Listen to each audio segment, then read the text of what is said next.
Congratulations. You found the Twin Cities Hit Show. Very well. Where do I begin? Ladies and gentlemen, can I please have your attention? Reach for this one. And now, a real hit show. If the world is still here on Monday, we can talk. Live from the Twin Cities. Hell, I knew I was good, but I didn't know all I had to do was show up. It's the Twin Cities Hit Show. I realized I had two choices. I could die of boredom or holster up my guns. Let's get this hit show started.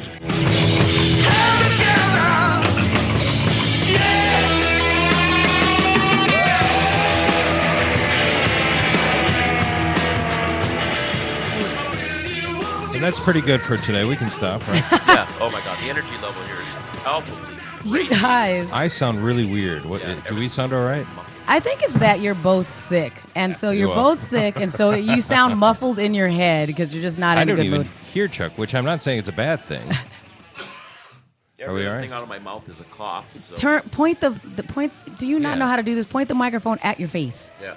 We're just there we go. Hey, there we go. If you talk into the microphone, it helps. Wow. I'm new to this. We don't have those microphones that you can't talk into, and they just pick up everything in the room. There we go. Those cost extra. Oh, good morning, everyone. Good morning, Twin Miss Cities Shannon. Hit Show. Yeah. Everybody's. I'm Perky. Yeah, I'm Perky. Yeah, you're sick. I'm sicker than a dog. Put me down. Shoot me. I've got the Monday blues. You guys can all go to hell. Stop. Should we do? Normally we do all your guys' stuff first, but I feel like everything that you guys are going to do is going to be really depressing and kind of sad happy. Today. Should we do my happy stories first? Yeah, do it. Do your sure. I do have some happy stories. Okay, let's do the cheery ones. Do you have Taylor Swift? I want to say congratulations to Taylor Swift. She That's got 8 right. Billboard Music Awards last night. Yeah. T Swift, I just love her. I just feel like her joy is infectious. I would want to be one of her bestie group. I think that would be fine. I was very excited to see her win her awards, and when she went up there last night, she did a little smooch to Calvin Harris, who they've been talking. And Calvin Harris is famous because who is he? He is also he's a music producer, so he has a lot of really big hit songs that are out there. So it was a good night for Taylor Swift last night. She debuted her new music video, Bad Blood. Which is kind of the video is kind of the video's movie. Badass. I love the video. Badass. It's badass. Taylor Swift and badass. Yeah. So you're hearing the video, but there's a whole bunch of sci-fi fighting, and it looks like a movie. It looks like if you threw The Matrix and then through Fifth Element and through there's all these sci-fi geek pop culture references in it. But the song is. How do I describe Taylor this? Swift pop song. There you go. That's funny. To go with that. See? I can't take it back. Look Go. This is Lamar Kendrick. Kendrick Lamar. Kendrick Lamar. What do I know? I like Lamar Kendrick better. Let's get him on the phone. I like his musica. I like it. I'm waiting for Taylor Swift to do a full-on movie. The thing that was cool about this video as well is that there's so many people in it because there's you start from like a lot of her little pop friends like Lily Aldridge and all these people, but then she's had Cindy Crawford's in it. Who else is in it? Is Leah Dunham in Mariska, it? Yeah. So Mariska Haggerty is in it. She plays the thing. Ellen Pompio's in it from Grey's Anatomy. There's all these people that are in it. And so I really felt like she was like, excuse me, I'm going to make a really badass video where you get to dress up like you're in The Matrix. Yeah. Do you want to be in it? And everybody went, yay! And so I would have done it. I'd have done it. Cameos are crazy. You ever seen that Beastie Boys video? Yes. It's all cameos. That's all this is, too. I It's just love you're that in stuff. it for there's people in there in it for like 10 seconds, and then they just keep moving. And I'm glad they still do videos because MTV no longer really plays music videos. No. And that was now it's YouTube. they? And that is true. It is on YouTube. There has been a resurgence of people that are making really quality, fun, or really, really quality artistic videos now. A lot of these, especially with the resurgence of a lot of the alternative music, and specifically, they're making these mini movies now. And there's some really good directors out there that not just direct indie films. They'll direct the music videos as well. So if you go on YouTube, there's a reason why people are getting millions and millions of hits on all of these things. We just don't get to see it on television anymore. Yeah. Well, and back in the day when MTV, I remember a freshman in college watching MTV launch And then the conversation began. Can you believe Duran Duran spent $100,000 on their next music video? And we all gathered around to watch it, and it was that Hungry Like a Wolf. Or Right. They're on a yacht. And now they're spending millions of dollars on videos just like this. I mean, her credit scene probably cost, $100,000. My acquaintance, Erin Freeman, was her bodyguard for like 3 years. Said she was just charming and wonderful. And that's the other reason why I really like Taylor Swift, because you do hear those stories all the time. Yeah. And she either is genuinely a nice person, which I would like to believe, or so good at managing her. It could be marketing, but I mean, that's very well done. That she has been basically bomb-proof as far as any of the scandals Here's go. the cynic in me, because there's that whole story about how she hand wrote notes to her diehard fans, and there's video of her wrapping the presents and doing this because she loves her fans so much. Well, why are you taping it and then presenting it, obviously to market yourself as someone who's so cool and nice? But that's if you were actually cool and nice, you wouldn't need to videotape. You and don't show need us. to. You never You're need to do anything. If you're actually doing it for your own love of your fans, you don't need to market this. I disagree. I think you do both. You don't need to market it, but we live in a world where people have an expectation that you do. And so they want to feel like they have this access to you all the time. So if you're going to present an image, do you want her presenting that, which is really nice and something that she might have done anyway, or being a Kardashian? Look at me. If she's doing, I'm altruistic. Yeah, if she's doing something nice, then I'm fine with watching her do something nice. So I'm not only going to ultimately something nice is being done, so that's fine. Yes, but I wish she would do something nice and not tell us. But she might do a lot of things that are nice and not tell us. But we're looking for that story anyway, because otherwise, what else do we have to talk about? We wouldn't have a show if people didn't do things. So the fact that she's doing something nice, I'd like to promote that as much as I like to sit and look for when people have some sort of falling from grace or an explosion in their life and their career. I would rather, be able to go, but here's a nice story as well. Look, it's a gloomy Monday. Here's something pleasant that somebody did, and it makes you think of like dandelions and rainbows versus, here's something else crappy that somebody did, and they called somebody a nasty name, and look, there's beef. It's nice to see the altruistic side as well. Yes. Dandelions beef are a between weed. each other. Dandelions are a weed. They're pretty. They're okay. By the way, the other video that finally everyone gathered around to watch and became appointment viewing, it was like, this is going to be coming on, of course, was Michael Jackson's Thriller. Yeah. Now, Taylor Swift's video is kind of a mini movie. Correct. In the Michael Jackson vein. I kid you not. We used to we'd find out tonight MTV is going to show Thriller in its entirety, and it's a music video. And we would gather around the TV to watch a music video. I remember once you could get it on VHS, and my friend had it, and we would play it over and over again at sleepover. And we'd go to the sleepover, and we'd go and we'd put on the at the sleepover, and that's why we knew all of the moves. Is that me and my little girlfriends when we were kids would sit there at sleepover and go, now you play that one, and then I'm going to do this, and this is the part where he walks in. That's why you know all of the moves to it. The old days. Yeah.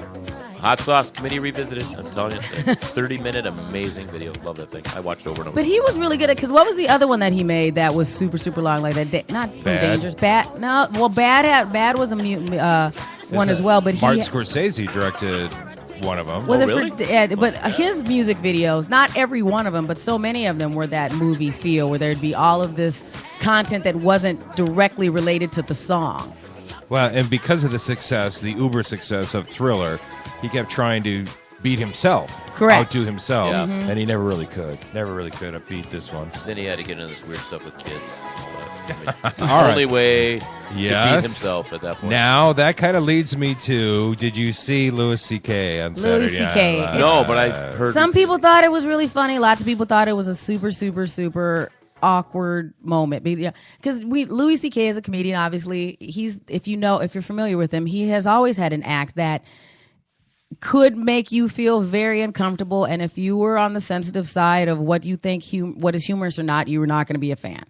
Well, the monologue. First of all, I loved the monologue because he's one of those guys who can come out and actually do a monologue. Correct. Yeah. Doesn't have to fall back on now we'll break into a corny song, and we'll Right. bring out the cast members and wacky costumes, and they do that over and over again. This guy could actually crush a monologue. Right. His monologue, though, on the edge, as you say. Very on the edge. Of razor sharp. In fact, in one moment, he goes, I'm glad you're laughing because I'll probably never be able to do Saturday Night Live again. Right.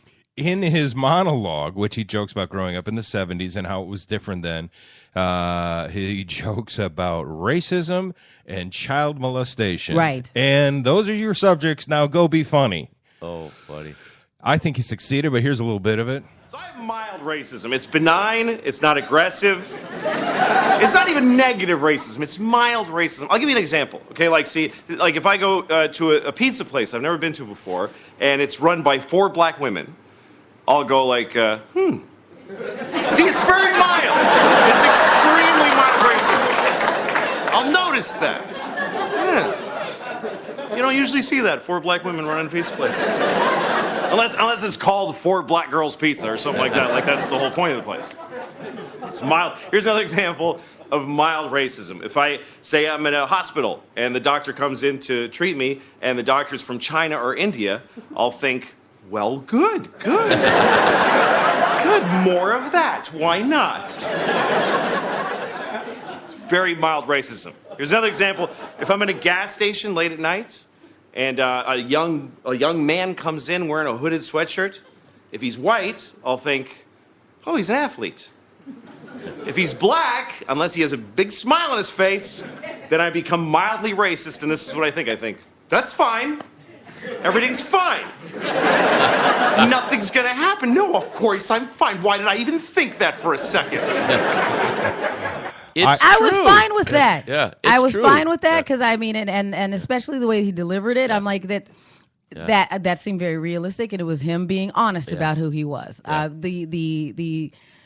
The other part of his monologue, that was the other edgy part. That's when I felt uncomfortable. But that's my particular hot button. I'm not gonna. You have to really push something to make me think anything that has anything to do with child molestation thing is funny. It just makes me uncomfortable. It's just my thing. I was, it was late at night, and we're watching it passively. And when he started to I'm about to play the child molestation part of his monologue. I started to sit up and pay attention, going, how did you get away with that? How are you going to get out of this? Well, I was going, how are you going to get away with this? And I'm not quite sure if he did or not. Well, have you heard some of his stand-up? And I know you're about to play it, but he's got one stand-up bit where something he's talking about things that are wrong. And I'm saying if I saw a dead kid, I'd probably have sex with him. But don't paraphrase, because his stuff is bad enough as it is. I'll have to find it. But you need to find it. He goes, it's not. There's nothing wrong with that. I mean, it's like they're dead. Okay. So it's like this is how he's going. And this is actually, I'm glad you did that, Chuck. This is a good example of what happens. Here's why. No, Rusty, here's why I'm glad that Chuck did that. Is that you have to keep in mind that when you are a performer, people are not going to remember your performance verbatim. They're going to misquote you. They're going to paraphrase what you do. So when people come back and go, he said this, that's what happens, is that whatever you said gets thrown through their filter, and you wonder why people get offended. It's not always that they heard what wasn't said. It was the tone, and it was the emotion that you evoked by what you said, because that's all. Like, there was probably Chuck saw his entire act. He's probably saw 45 minutes of material, and the one thing he rememred was, I think he said he's like to sleep with a dead kid. All right, and that's all he remembered. I'm going to read the quote. That's just me saying something terrible, just because it makes me laugh that upsets you. That's all it is. I'm not going to fuck a kid. I wouldn't do that. Maybe a dead kid. Who are you hurting? He's dead. Who are you hurting? I'm not saying I would kill a kid and fuck him. I'm saying that if I found a dead kid in a field and it wasn't raining, I might take a shot. I don't know. See? That's just, yeah. That's actually more exactly what you No, I mean, you're right. I didn't have it word for word, but it was pretty close. I mean, he's just taking the preposterousness of it. And pushing it to even more ridiculous, but it's still, how did your brain even come up with that? So that's from a club appearance. Yeah. Here's that same kind of idea, but from on a TV version, on network television. The 70s were very different. In the 70s, there was a child molester that lived in my hometown. And it wasn't a big deal. It wasn't like, we caught a child molester. It was just like, yeah, that's the house where the child molester lives. He lives where, hey, kids, don't be stupid or you'll get molested. Just stay away from the child molester house. I know, because he did something to me when I was your age. So just stay away from the child molester house. We really did. We had a town child molester. His name was Jean Baptiste. It's a true story. And he liked teenage boys. That's when you would find out, because I was a teenage boy. He didn't like me. I felt a little bad. Like, no, not you. It wasn't into me. But he would drive up next to teenage boys and he'd say, hello, would you like to go to McDonald's? And you're like, no. And he's like, why you don't like McDonald's? And then you're trapped because, of course, everybody liked McDonald's. It was the 70s. And then I had one friend who used to get in the car. He'd be like, sure, I'll go. And he'd get in the car. He'd go to McDonald's and eat a burger. And then he'd say, see ya. And he'd just take off. And Jean-Baptiste was like, oh, I did not get to sex with that child. And he foiled again. But he'd always try.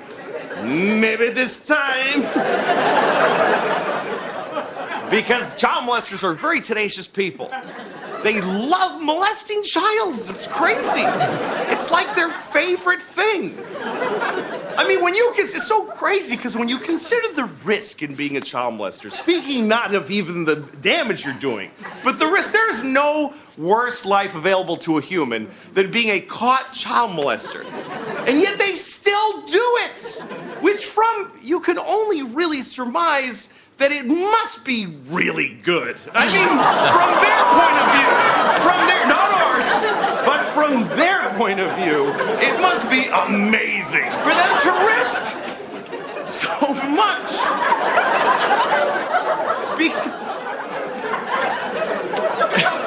How do you think I feel? It's my last show, probably.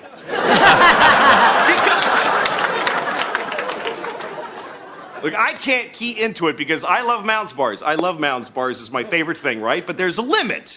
I mean, I can't even eat a Mounds bar and do something else at the same time. That's how much I love them. Like, if I'm eating a Mounds bar, I can't read the paper like, I have to just sit there with it in my mouth and go, why is this so good? I love this so much. And because they are delicious. And yet, if somebody said to me, if you eat another Mounds bar, you'll go to jail and everybody will hate you, I would stop eating them. Because they do taste delicious, but they don't taste as good as a young boy does and shouldn't. To a child molester, not to me. Not to us, because we're all awesome. He tries to bring it back. All right, we did it. We got through it. But that's what he does. Yeah. And here's the thing. I sighed a sigh of relief when he was done. I was like, okay. See, look at you. Please stop. You felt like you ran a marathon. Yeah. But, that is one of those things. I can't even watch Law & Order SVU because that's one of my hot buttons that I just feel really uncomfortable about it. But back to the conversation about whether he landed that or didn't land it, I think that Louis C.K., of anybody, landed that. Absolutely. He had a particular perspective. He had a particular viewpoint, what he was going for, and made it was one amazing. Of those, it was like right on the edge. On the edge of, I'm about to flip out, but then you never flip out. Yeah. And that's what he does. He is an incredible writer that he can take a topic so divisive, and no, that's not even divisive. Take a topic so hot. But his last monologue I saw on Saturday Night Live, it was about God. Yeah, and he can do stuff that nobody can do. And I nailed it. I kept replaying my brain. What did he just say? Should I be laughing? Yeah, okay, it is okay. Yeah. It is okay what he said. Okay, laugh. Because, I mean, I think, and that's, if you see his act, that is a lot of, because it's so from his filter that he's very, I know I'm messed up for thinking this is funny, but this is what I'm going to say is funny. Like and he's always been very good at doing that and been very honest and raw. But that's also why he's had a number of TV shows that started and then canceled, because it's not because he's not talented. It's just that he can talk about subject matters that make a lot of people uncomfortable, and he's just going to do that. He's going to talk about things that make people uncomfortable, and you either dig it or you absolutely don't. And he's just been always like, I understand why some people don't think I'm funny. And that's comedy. I have been kind of scanning the internet here this morning. I don't see a lot of outrage for his. I know when Chris Rock brought to the edge with his monologue about not going into the Freedom Tower because he that's an obvious next target for terrorism, and I don't want to be close to it. Right. That was deemed very controversial. I think that here's the only thing that I'll think is the difference is that these and I just paraphrased Chris Rock. Correct, I know, and that's what it is. Like when you sum up, it makes it hard. But I think maybe what I'll say between different monologues, and I'm a fan of Chris Rock as well. Yeah. But I think that Louis C.K. not only talks about subjects that you don't see it coming. Like, I'm going, he's not really gonna. Yes, he is. It doesn't come across as so obvious and trite and like he's doing it just for shock value. He's doing it because he wants to explain some weird thing that's going on in his head and then try and bring you in and go, here's how my brain works.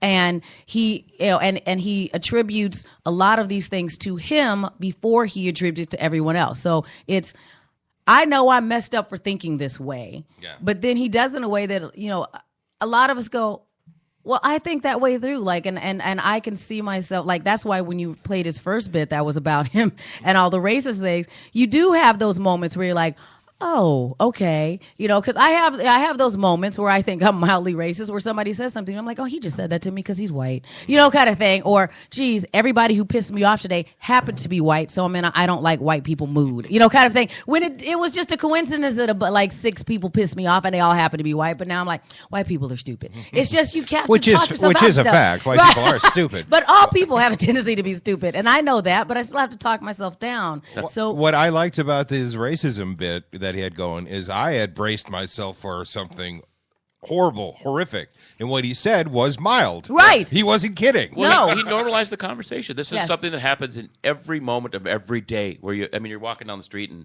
you catch yourself, oh, well, that's okay because they're black, or I'm going to go. I as a cop, I used to like go out of my way to be extra nice to black people. Well, that's really kind of racism. Yeah. They'd get special treatment for me because, like, well, I don't want to be that kid. Here's some goodwill to your way because I know you. Because we've oppressed you historically. Yeah. Let me see if I can help. But yeah, I love how he visits that the everyday mundane normalcy. And he always he had stories. He built his act talking about the fact that he thought his kids were gross, and the way that he talked about it was like, how can you talk about your kids like that? But we all have kids, and there's moments when you're like, oh my god, my kid is gross. And the thing that he would say about his kids, you're like, how could you say that out loud? But that is what he does, and he does it in a way that becomes an art form. Right. But it is going to push those envelopes. Well, my kids have seen my act, and or at least parts of it, and I disparage them a little bit. I mean, I say some pretty funny stuff. Mm-hmm.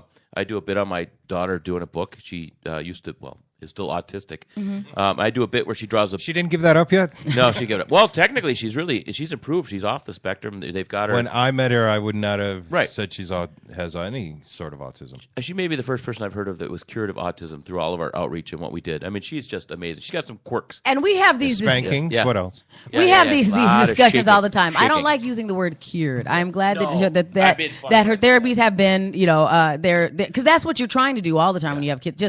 We have this discussion because my little boy's on the spectrum as well. And so using the word cured, I think give people who aren't familiar with the process the wrong idea. It's like, no, like anything else, you do therapy and you go to classes and things like that. So they do. Well, it's not disease either. Right, exactly. So using the word cure implies it's humor on my part. Yeah, and mostly with autistic, our parents of autistic. Yeah, we get it, but then when you say the joke to somebody else, I'm like, oh, never mind, they didn't understand. You mean that. like on the air? But I do a joke where I read a story a book she did, and it's a little bit predictable, and then it's like, okay, I tear it apart. Here's a book my daughter drew. Clap, clap, clap. Look at it. Okay, wait, not so fast. I mean, this is a horrible story.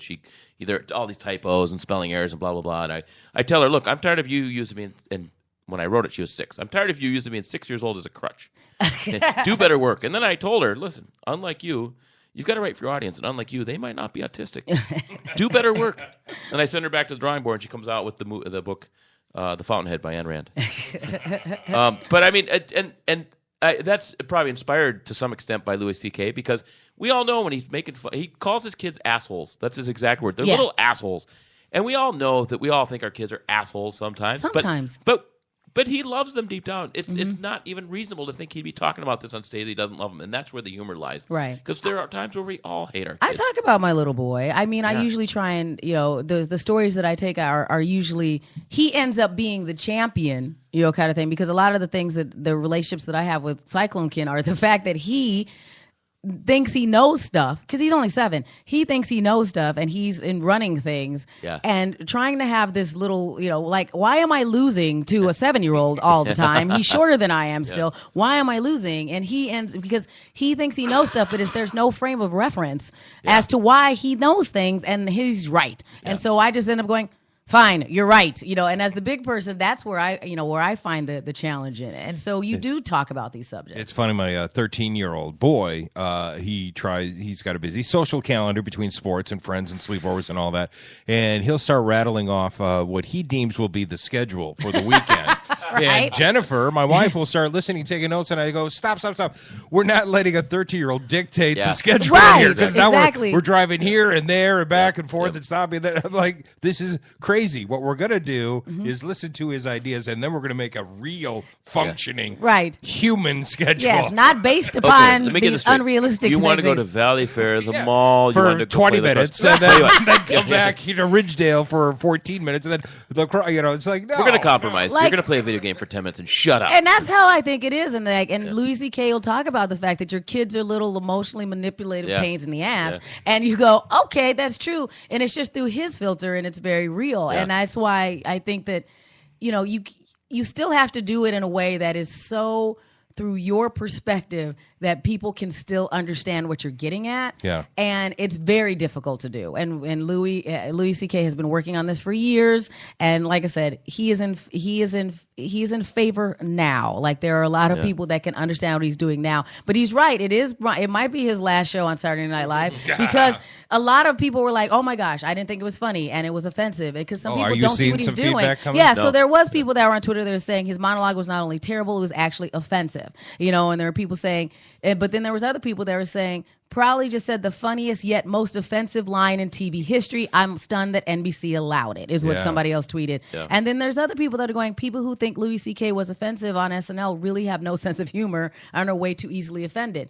Mm-hmm. But there are those people that are easily offended. Well, humor is so subjective. Exactly. Well, I got to believe Lauren Michaels knew the monologue. Oh, yeah. He knew him. They look at all that stuff. Say, you can go ahead and do it. He didn't get up there and be all like, shocker, and do all this stuff. Well, talk about kids. Yesterday, I had a moment where I thought I was going to lose it. Oh, yay.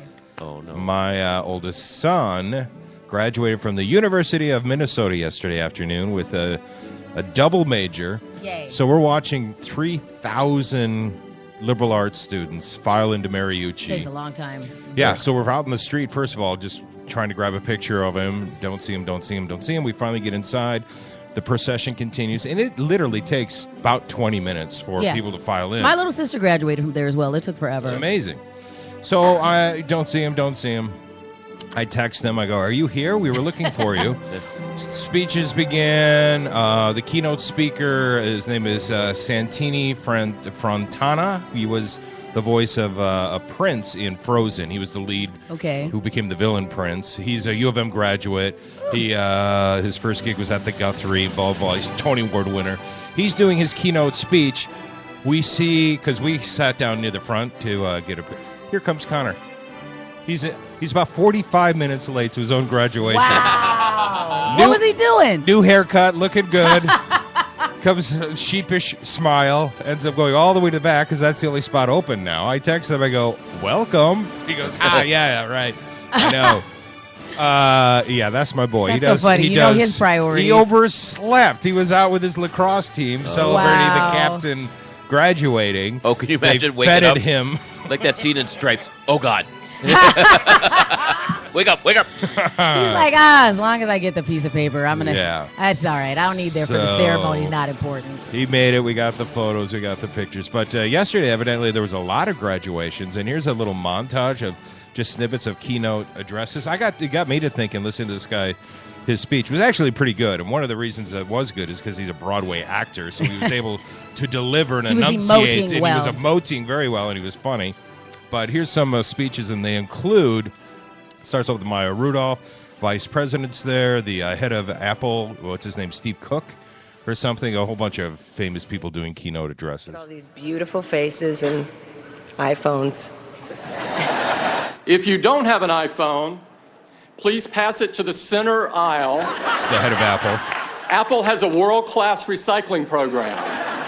One touchdown away from beating Harvard this year for the first time since 2006. So close to something you wanted for 8 years. I can only imagine how you feel. Those of you who are graduating this afternoon with high honors, awards, and distinctions, I say well done. And as I like to tell the C students, you too can be president. Well played. You're part of a remarkable generation. This is your world to change. You are on course to be the most educated generation in American history. Don't beat yourself up if you don't know what you're going to do tomorrow. Maya Rudolph. But work hard and don't be lazy. Know something larger than yourself. Lose yourself in greater good. There are problems that need to be solved, injustices that need to be ended. Failure will happen to you. Make it your teacher and your motivator. Make an effort to step outside of your circle. Do more than just accept diversity. Seek out diversity. Never let others define you. Define yourselves. Now, I know the UVA community has some experience with being defined by outsiders. It has been said that a rolling stone gathers no moss. I would add that sometimes a rolling stone also gathers no verifiable facts or even the tiniest morsels of journalistic integrity. Know yourself. Know who you are. Charlie Rose. Know your values. Know your strengths and weaknesses. And know what you love, really love, and make that your passion. Now go make your parents proud and figure out how to end global warming. I love you, class of 2015. There you go.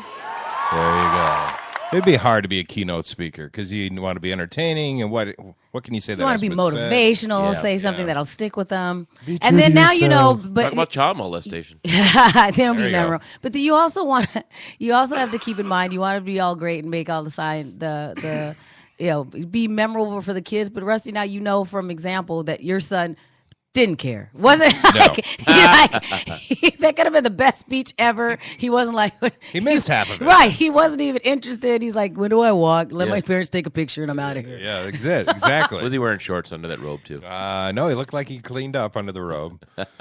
Had his hair cut and everything. That was very respectful. He lost the lacrosse mullet that he was growing all season. season. That's really a shame. Why did he have a lacrosse mullet? I'm not. The only thing I know about lacrosse players is that Archer played it. I didn't know. I got it. I've watched the cartoon Archer, and he likes lacrosse. And Duke was framed.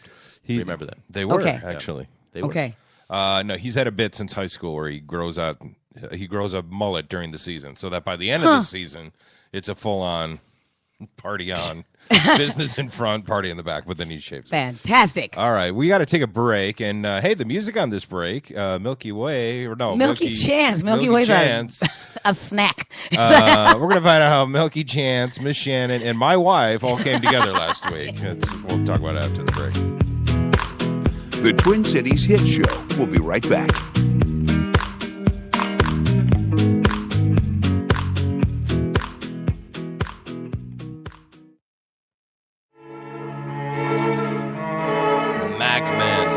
Don't let your computer problems drive you mad. We are MacMen, Minnesota's premier tech consultants and problem solvers for Macs, mobile devices, troubleshooting, training, and much more. No more dragging your computer all over town because we come to you. We love making house calls to your home or small business. MacMen. Call 612-345-8005.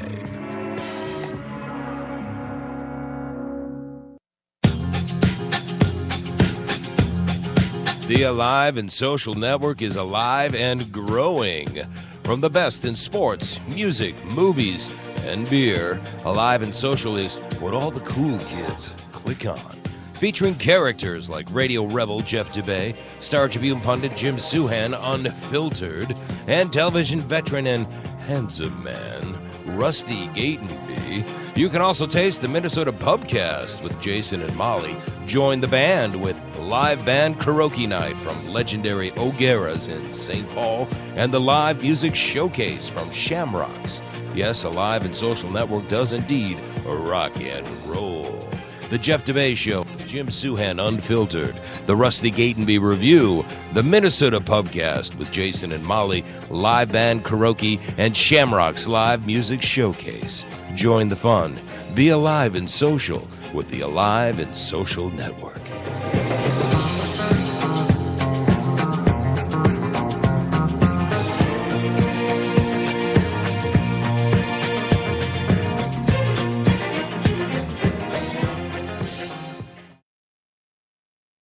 term foodie can sometimes come across as a tickle pretentious. BT and Lydia are here to demystify the term and reclaim it for the sake of good food. Their weekly podcast brings in fellow foodies and culture creators from the Twin Cities to talk about all things food. Find this duo only on the Alive and Social Network.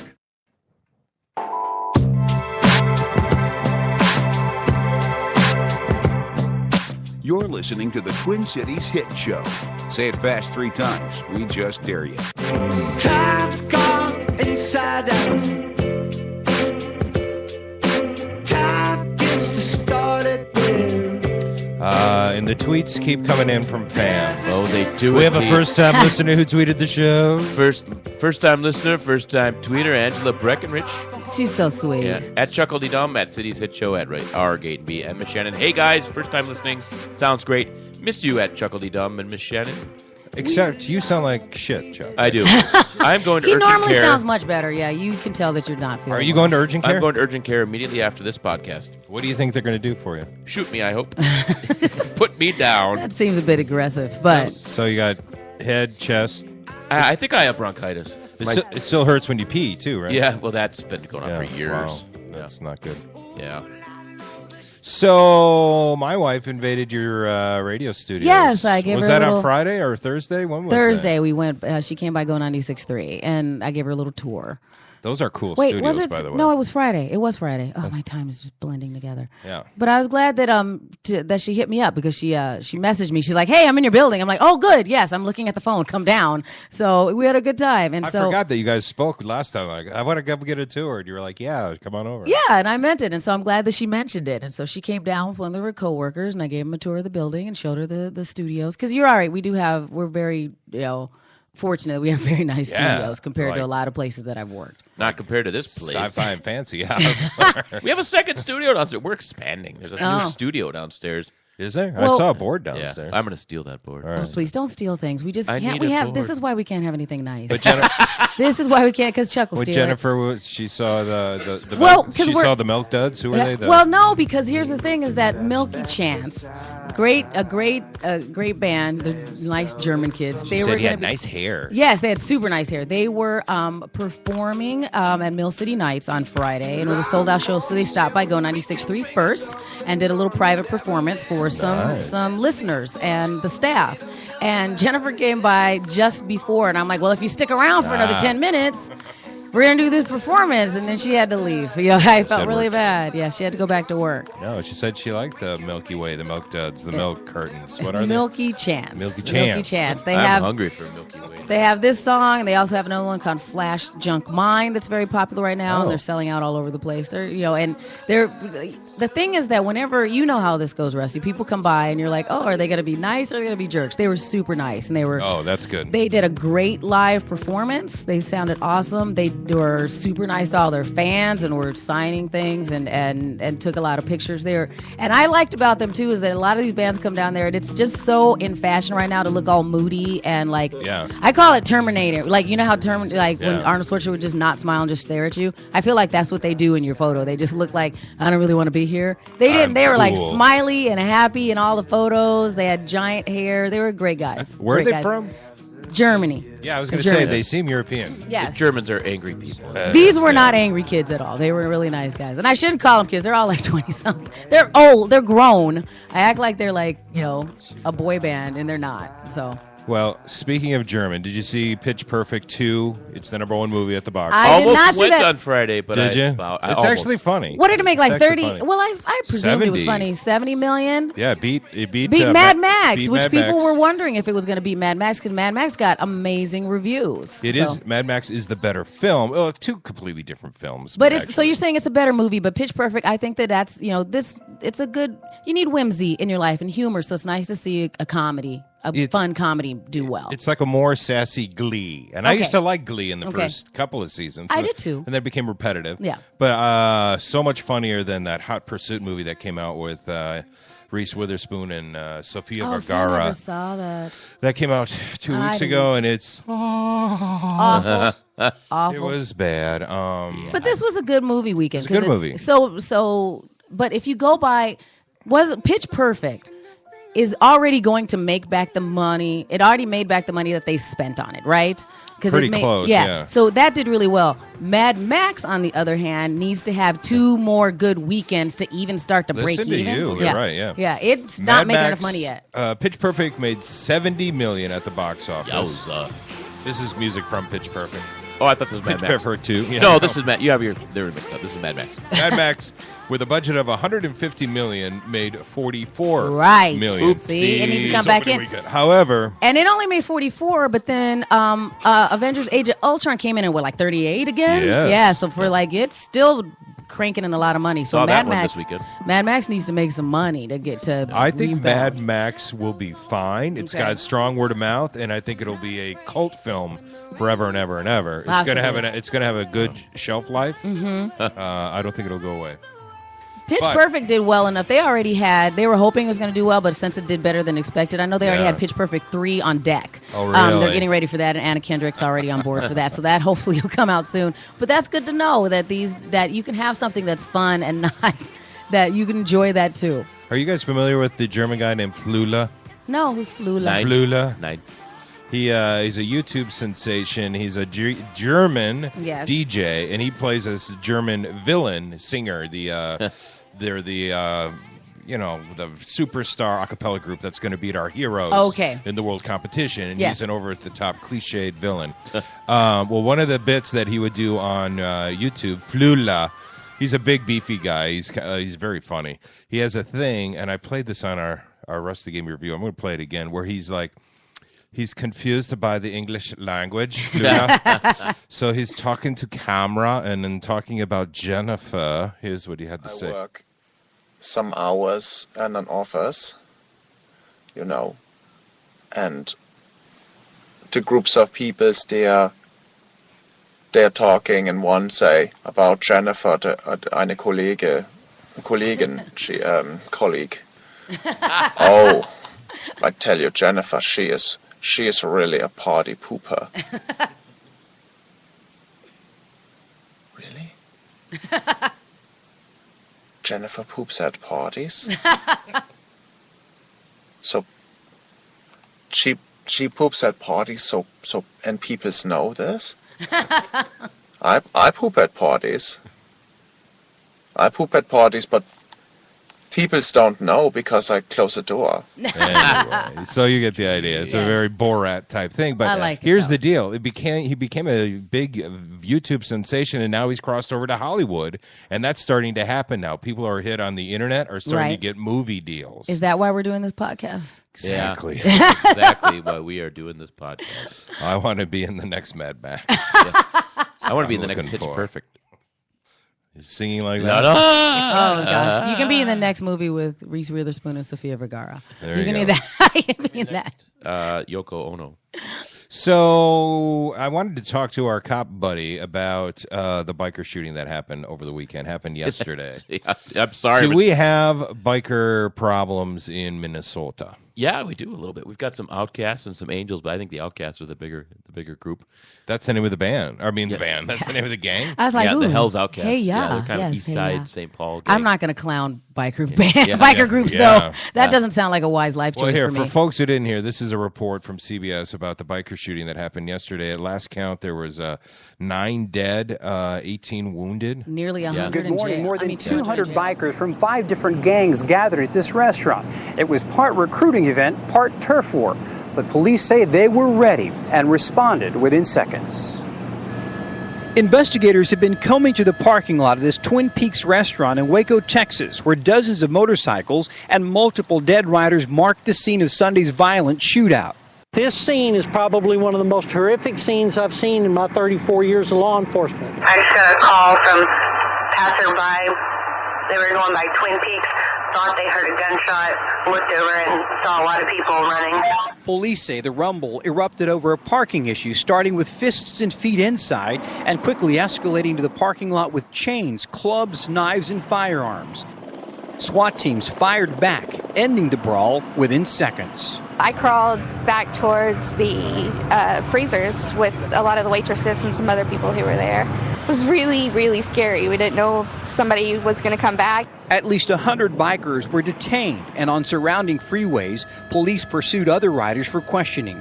Sergeant Patrick Swanton says Waco police have been aware of criminal biker gangs gathering at the city's Twin Peaks for months. We have attempted to work with the local management of Twin Peaks to get that cut back, to no avail. Apparently the management wanted them here, so we didn't have any say-so on whether they could be here or not.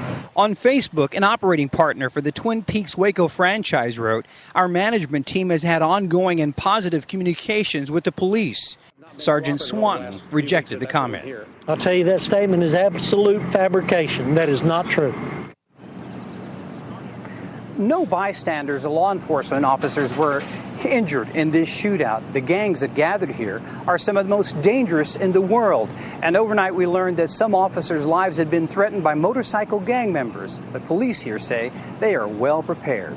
So why the Twin Peaks? I mean, what's up with them going, no idea. Come on here, everybody. Well, it sounds like they, because the restaurant's closed now because they told them close the restaurant down, but not because they can say that the restaurant did anything wrong, but they just figured that there might be more trouble if the restaurant opens back up because they've been okay with them meeting there. That's their spot. Kind of complicit. Mm-hmm. So the other thing is there's a lot of holes in the walls right now with all the bullet holes. I mean, they had 9 people dead. Can you imagine how many rounds were thrown during this thing? And the fact that they said it's amazing that no civilians and Or no cops. police officers were. That is amazing. Yeah. Nobody's wounded. This probably will sound mean, but I heard the story and I thought it was actually kind of funny. I picture like this Keystone Cop type music as these bikers run around, beep, beep, beep, beep, and they're just dropping like flies. What a shootout. And I thought it was terrible. It sounded like Sons of Anarchy in real life to me. I was like, whoa. Yeah. Okay. And as far as I'm concerned, victimless. If they end up killing each other, oh well, that's what you get. If no one else got hurt, there, we just got rid of 9 people that don't need to be around. So some of the gangs, and you said what gangs are here in Minnesota? Hell's Angels and Hell's Outcasts are the big ones. There were, they said, the Cossacks Motorcycle Club, the Scimitars Motorcycle Club, the Banditos. Are these real names or you just like No. Did you go like name generator on like Google? And, like, The Dirty Handkerchiefs. Right. Cossacks. No, these are who were the 3 of the gangs. That Our were favorite observed drink there. is vodka. You drink vodka and Rat Harley. You're brave. Like I said, I don't want to clown biker gangs too What's much. been your experience with biker gangs? I tell you what, they're terrifying to me. But That's what I'm saying. Yeah. I remember I pulled 2 of these guys over, and I'm not a huge guy. And by myself, they were both like 6'4", and they were like the 1%er. The 1%ers, they've supposedly killed someone, and they've earned their 1%. Is that? Do they have a tattoo that shows that or something? Usually a tattoo, but they usually on their motorcycle. They have the little 1% emblem. And these dudes were scary, and I thought I should have just let them drive away. They will kill me. And I was talking about how these biker gangs had made threats to the police officers that were there. Oh yeah, they always do. They love that intimidation thing, and they will kill you. Yeah. But you got the letter of the law on your side. You didn't back down to these guys, did you? Oh, I didn't, but I was dumb. Take off those sunglasses. Boy, I'm talking to you. Because that's what they like is when you call them boy. Oh, I'm sure they love that. But we don't hear about too much scuffle They're pretty low-key. with the biker gangs here. Yeah, well, there was. I feel like the weather cuts down on the biker gangs here. You're in a gang. You're not necessarily in a That's biker true. But gang. it's If you're in cold. Texas, Let's not be biker gangs this winter because it's so cold. exactly. Want to go skiing? They're all like, I do not ride if it's below 50. Kind of thing. Yeah, my sister's husband was from the east side, and he's got a lot of friends who were with the Outcasts, and one of them actually went to prison for killing a guy over a drug rip where he beat the guy over a unpaid debt. And he spent 20 years. Was here in Minnesota? Yeah, St. Paul, east side. Yeah, I could imagine them getting into an argument in like late fall. Oh, I'm going to get you next April or May, depending on the weather. It might be early June, but come back here. When do the street sweepers come out? That's after. I don't ride until they Immediately clean after the streets. street sweepers, we're going to pick up where we left off. Have a Merry Christmas. Just Googling it here, the top story comes up. There's 1 dead, 1 injured after fight shooting outside St. Paul bar involving the Hell's Outcasts. So, I mean, when was that? Circa 1951. No, let's see. This is dated, 2011. Yeah, we're pretty... Yeah. I think we have other problems here in Minnesota before you get to the biker I remember gangs. there was a huge Hells Angels something happening in St. Paul, and they approached Channel 5 saying, look, the Hells Angels are going to hand out teddy bears to some kids, sick kids or whatever, right, looking for a PR. And so we had a discussion going, are we being manipulated by doing something, by showing the positive, like they're just an altruistic organization? We're not these bad, because it was going to be, I think we did shoot it and we didn't do a package on it. We were, full on story, but we did shoot the video just because the video was a contrast in these big, nasty, burly men with the little pink teddy bear. It was just odd video. Well, what's their But they were looking perspective for on good PR. Are they saying we're just a bike club that has some bad influences or a bad rep? Or what are they trying to say? It's a bad reputation and it's not deserved. We're actually just a bike club. And see, here's some of the things we do. We hand out teddy bears to these kids. There's a lot on the Hell's Outcast to do some research on. See, but if it was a Sons of Anarchy episode, there would be teddy bears on the top and then guns underneath the bottom in the case or something like that. They have a Facebook page. The Hell's Angels? The Hell's Outcast. Do not have our show like their Facebook page, Chuck. Hey, no, we're not. Don't like their page. Let's bring one of these dudes on. No, hey, no. Outcast. No. You guys are listening to this. I want to hear your opinion. No. Just don't shoot me. You think they'd just be chock full with DWI issues because you're going to draw attention to yourself. Yeah. And isn't there usually lots of boozing and chemicals involved? Yeah.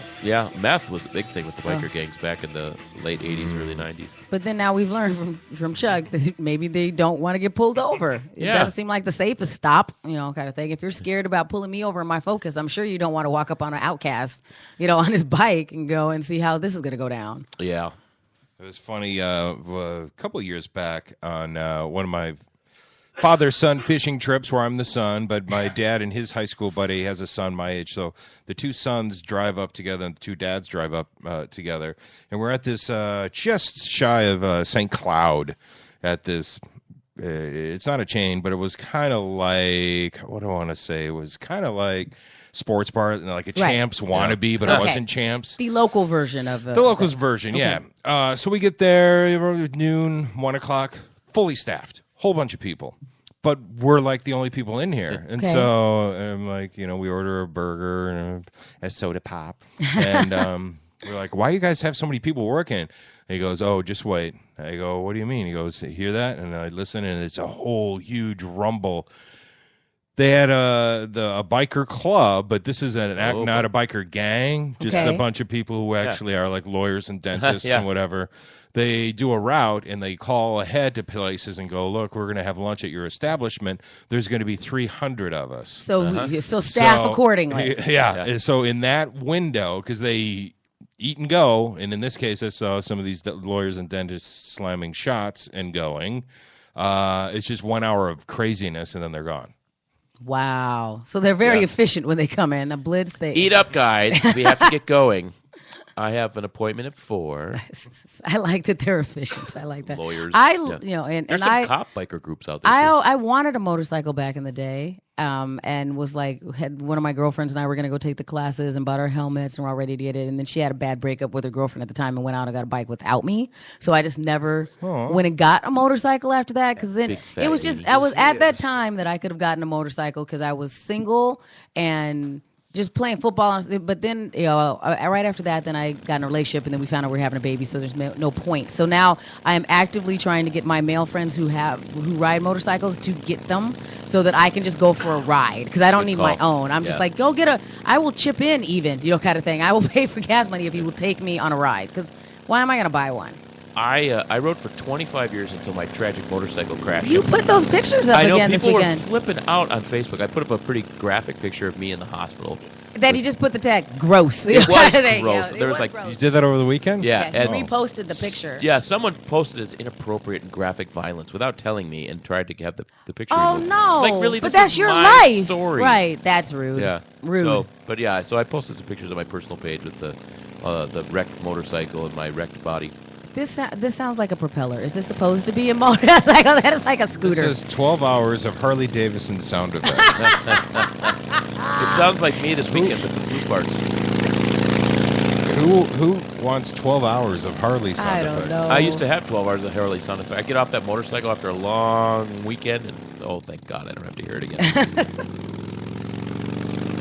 I tell you what, like a true Harley aficionado, you can tell the Harleys from the Hondas. Absolutely. You can? Yeah, they try. A lot of these newer like street bikes, they try to make sound like Harley, but it's a patented Okay. So what are we listening to here?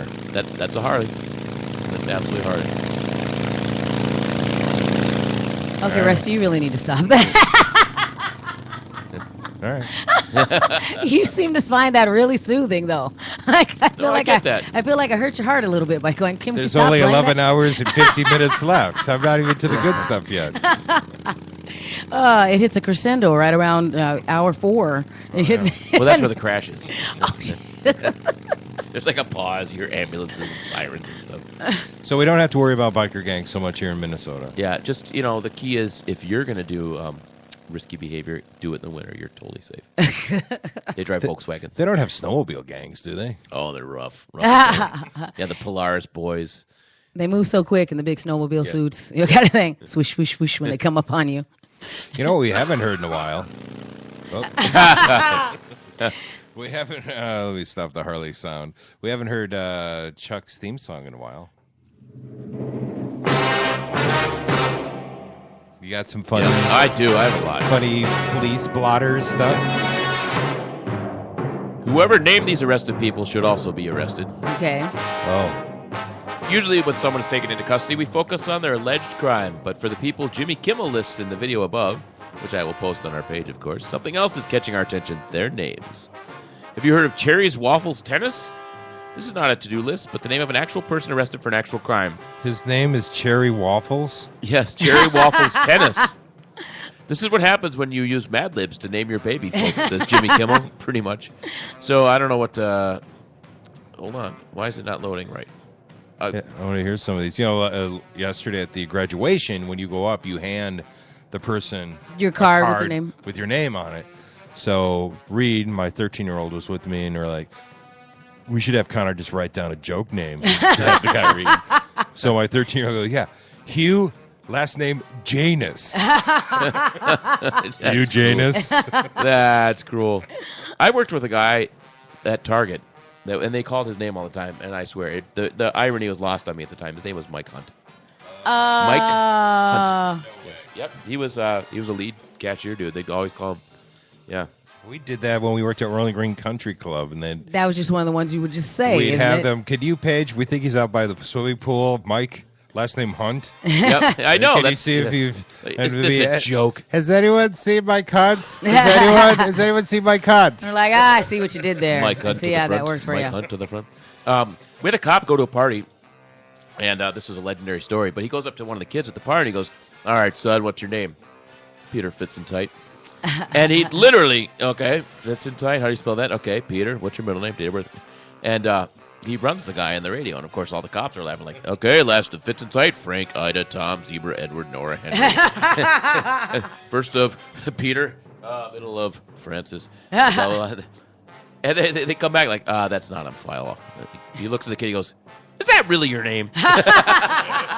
Who falls for that? You get in trouble for that. Yeah. That'd be a great alias. And that would be your alias when you got booked for giving a false name to a police officer. Peter Fitzentight. That's great. It's not my fault you don't get a joke. Yeah, you got to give the kid credit for giving that to a cop and pulling it off. Well, it's Peter Fitzentight, of course. I don't have my identification on me, officer, but I can give you my full information. Right, I'll spell it for you. Yeah. Nice and slowly. Yeah, that story didn't load well. I'll get the video up. But I want to talk about this atomic wedgie. Did you hear about this one? No. Yeah, there's been on a couple other news sources, but a man pleads guilty to giving a deadly wedgie. It's likely the deadly wedgie. I know. This is the first fatal atomic wedgie on record, but is likely the first one on record, but prosecutors won't have to try to reconstruct it in the courtroom. An Oklahoma man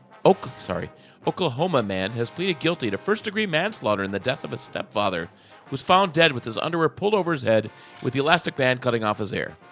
What? Yes. Wait, cutting off his hair? Yeah, it's an atomic wedgie. Brad Davis, 34, had initially been charged with first-degree murder, but the former Marine pleaded guilty to the lesser charge. I wonder if they train you that in the Marines. Okay, this is your rifle, this is your gun, and this is the atomic wedgie.